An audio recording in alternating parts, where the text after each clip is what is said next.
everyone, and welcome back to another figure review. This time around, it is on the Bandai Heisei series Moguera. Now, for those of you who are unaware, this is the character's second time appearing in any Toho film, the first time being back in the 1950s in the sci-fi classic The Mysterians. And for any of you who have seen the Godzilla vs. Space Godzilla film that this version of Moguera appears in, then you would also know that this character is very underutilized. The reason I say that is because every time this version of Moguera appears on screen, he honestly gets his ass handed to him, whether it be by Godzilla or Space Godzilla. This character just gets the butt whooping of a lifetime. And you know what's even more embarrassing? His role was originally considered for Mechagodzilla. Now, would you have imagined Mechagodzilla being in that movie, getting the absolute crap beaten out of him left and right?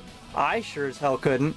But anyway, back on topic. This figure was actually released in the year 1998, which was 4 years after the Godzilla vs. Space Godzilla film. And this is probably one of the few Moguera figures that Bandai has actually put out, other than maybe the 1950s version, which is very hard to come by. Well, actually, I wouldn't really say it's hard to come by. Maybe more so with it's hard to come by for a decent price.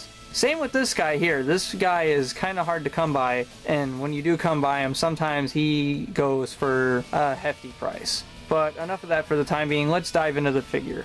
As you can see, paint job wise, this figure, I'm sure you can tell, looks very old. The reason it looks so old is because I've had this thing ever since I was like a little kid. And when I mean little kid, I mean little, probably like 6 or 7, around that age. But yeah, this figure is pretty beat up. Would I ever consider getting a newer one to replace this one? Maybe, but this one, this one holds a bit of a nostalgia for me, I guess you could say, because I've had this thing for so long. But yeah, it looks just like the Moguera in the film. There's nothing really to complain about other than maybe stuff that I did as a kid. Like, look at the beak. Look at the beak. Look at how worn out that is. What the hell was I thinking?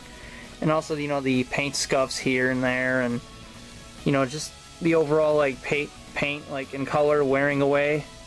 But other than that, if you get this figure when it looks somewhat mint, then it's not a bad-looking figure. Now, normally I would be all hyped for articulation, but as you can see, this figure, let's see, look, you got the arm. Oh, God, you hear that? Thing doesn't even want to move, yet it's supposed to. Oh, God, stop it, Bandai, why do you do this?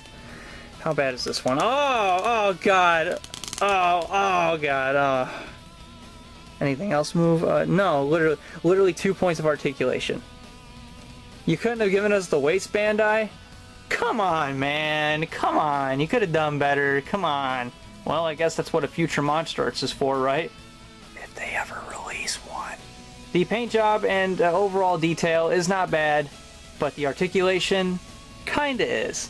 Now we're gonna jump into what I consider to be the best part of these videos, because I get to talk about not just one figure, but multiple figures. Yeah, that's right. You knew it was coming. It is the size comparisons. Yeah.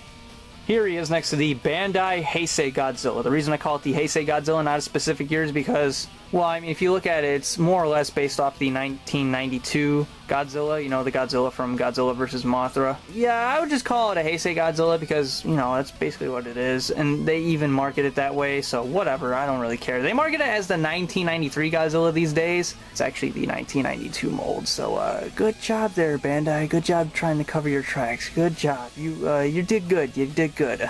But yeah, as you can see, the sizing here looks pretty good. I don't really have any complaints. If I'm not mistaken, in the movie, Godzilla and Moguera were around the same height, and if not, then Godzilla was slightly taller, so this right here looks pretty good. Here he is next to the Bandai Japan Space Godzilla, and as you can see, this is not very accurate, because if I'm not mistaken, Space Godzilla is around the same height as Godzilla, if not just a tad bit taller. Not by much, but just a tad bit, and that should reflect here, but Moguera is slightly towering over Space Godzilla, and to me, that just doesn't look right, especially if Space Godzilla is supposed to be like the big baddie of the movie, and then the mech is just somehow taller. Like, okay, whatever. But, it's whatever. I'm not gonna really complain about it too much, because there is a decent alternative, and that decent alternative is the Bandai America Space Godzilla, and just from looking at it, I thought it was decent at first, but you know what? It's about the same. I mean, this one looks a tad bit taller, but maybe that's just the body mold, but when I look at it on camera, it looks about the same. So that's, wow, that's actually kind of disappointing. Wow. You know, I was expecting to pull this figure out and be like, yeah, take that, Bandai Japan, but I really got nothing, you know? Not what I expected. You know, it's been a while since I've looked at this figure, so wow, my bad. And here he is next to the Bandai 1993 Mechagodzilla, and you already know why I brought this figure out, because earlier on in this review I stated, and it is proven to be factual, that this version of Mechagodzilla was originally penciled in for the part that Moguera got in Godzilla vs. Space Godzilla, and the reason why I'm glad that didn't happen as well, I already explained what happened to him, but this is exactly what would have happened to Mechagodzilla. I'm gonna hit you, you fucker! You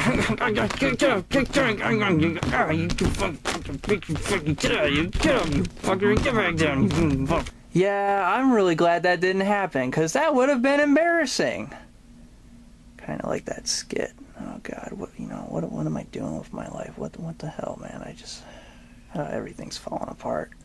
And that's about it for this review. If I had to give this figure a rating, I would probably give it a 3 out of 5. The reason I give it a 3 out of 5 is because while the detail and paint job look spot on, the articulation really holds this figure back, because all you can really do is move the arms up and down, and even when you do, they just sound like they're screeching and like saying, please don't move me, and I'm like, okay, God, I won't move you, jeez. But yeah, you know, this figure is not bad. I just wish Bandai did a better job with it as far as articulation goes. Speaking of which, I guess we could just wait until they release a Monster Arts version of this guy whenever they're not releasing repaints of Godzilla figures. And I'm not talking about monsters, I'm just talking about Godzilla in general, because hey, because we don't have enough Godzilla already, right?